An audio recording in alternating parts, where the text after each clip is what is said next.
میرا اندازہ یہ ہے کہ اب جو مذہبی یہودی ہیں ان کے صبر کا پیمانہ لبریز ہو گیا ہے، اور اب ایک مڈ وے آدمی اس وقت وہاں پر آ گیا ہے، ٹوبی والا۔ اگرچہ وہ پریکٹسنگ یہودی اس طرح کا نہیں ہے، داڑھی والا نہیں ہے، زلفوں والا نہیں ہے وہی کوٹ پینٹ والا، لیکن یہ کہ اوپر رکھتا ہے وہ ٹوپی، جس نے کہ فلسطینیوں کے 2 کیمپ ایسے اڑائے تھے جیسے کہ چیونٹیوں کا ہو لشکر اور ان کو پاؤں تلے روک دیا جائے، اس طریقے سے ختم کیا۔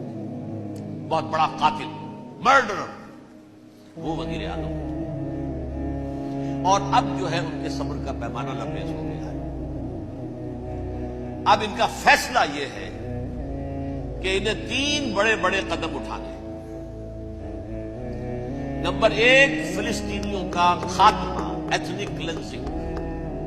اگر یہ فلسطینی رہتے ہیں یہاں پر تو اگر 10 ہم ان کے ماریں گے تو 2-3 یہ ہمارے مار دیں گے۔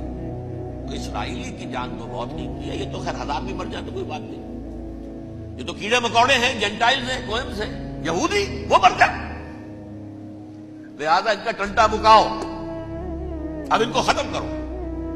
وہ اشتہار شاید آپ کی نظروں سے گزرا ہوگا جس میں میں نے یہ الفاظ لکھے ہیں کہ بوسنیا کی ایتھنک کلینزنگ جو ہے ماند پڑ جائے گی، اور جو کچھ ایتھنک کلینزنگ ہوئی تھی 500 برس قبل ہسپانیہ میں، اس کا نقشہ آپ دیکھیں گے دنیا میں۔ اس وقت کیا ہوا تھا؟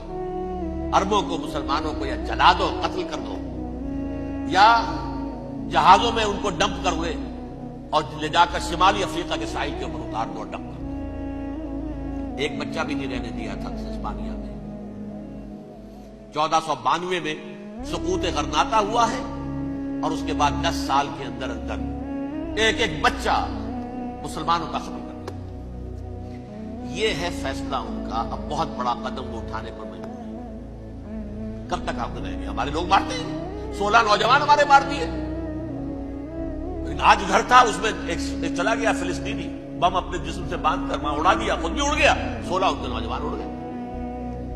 لہذا یہ چیز ان کے لیے ناقابل برداشت ہے، ان کے صبر کا پیمانہ اب لبریز ہو رہا ہے۔ نمبر 2، انہیں بہرحال اب یہ کرنا ہے کہ مسجد اقصی کو گرائیں، قبۃ الصخرہ کو گرائیں اور ٹیمپل بنائیں۔ یہ انتفاضہ جو اب شروع ہوا 1 سال پہلے سے، یہ شیرون نے دورہ کیا تھا، مسجد اقصی میں گیا تھا، اور اس نے 3rd ٹیمپل کی تعمیر کے لیے ایک پتھر جو ہے بنیاد کا پتھر رکھنے کا ارادہ ظاہر کیا، جس پر فلسطینی نوجوان اٹھے، وہ اینٹیں لے کر اور روڑے لے کر، اور اس وقت سے یہ سلسلہ چل رہا ہے۔ کتنے مارے جا چکے فلسطینی، لیکن کچھ نہ یہودی بھی مرے، اسرائیلی بھی مرے، اور جیسا کہ میں نے عرض کیا اب ان کے صبر کا پیمانہ لبریز ہو گیا۔ انف از انف۔ اب ہم اس معاملے کو ایک دفعہ جو ہے فائنلی ختم کر دیں اور اب بنائیں گے۔ لہذا اب جو ہے کئی ٹن وزن کے وہ جو پتھر تیار ہو کر آگے رکھ دیے گئے ہیں کہ یہاں یہ بنیاد پڑنی ہے، اس کے اندر یہ پتھر لگے۔ تو آپ نوٹ کیجئے، number 1، ethnic cleansing of Palestinians in Israel. Number 2, demolition of the Aqsa mosque and the Qubbat al-Sakhra. Number 3, امریکہ کو الٹیمیٹم، تم اب اپنے ٹانگ درمیان میں مت لڑاؤ، اور اس کے لیے دھمکی، اگر تم نے ہمارے معاملے میں رکاوٹ ڈالی تمہاری اینٹ سے اینٹ بجا دیں گے۔ نیتن-یاہو نے یہ کہا تھا، میں واشنگٹن میں آگ لگا دوں گا۔ یہ انہوں نے امریکہ میں عظیم ترین دہشت گردی کر کے امریکہ کی ایڈمنسٹریشن کو، انتظامیہ کو یہ دھمکی دے دی ہے کہ باز آ جاؤ۔ چنانچہ میں یہ بات کہہ کے پرسوں جمعے میں اپنی مسجد سے، مسجد دارالسلام سے نکلا، شام کو، اسی شام کو میں نے ایریل شیرون کی تقریر سن لی T V per. It is not acceptable. Don't appease the Arabs at our expense. We are not going to become Czechoslovakia.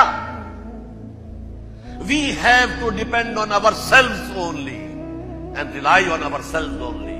کیا مطلب ہے اس کا؟ کس کو سنا رہا ہے؟ امریکہ بہادر، ہم تمہارے محتاج نہیں ہیں، ہم تمہارے ٹکڑے اڑا دیں گے، تیسرے کر دیں گے تمہارے، تم بیچ میں آؤ تو صحیح۔ ہم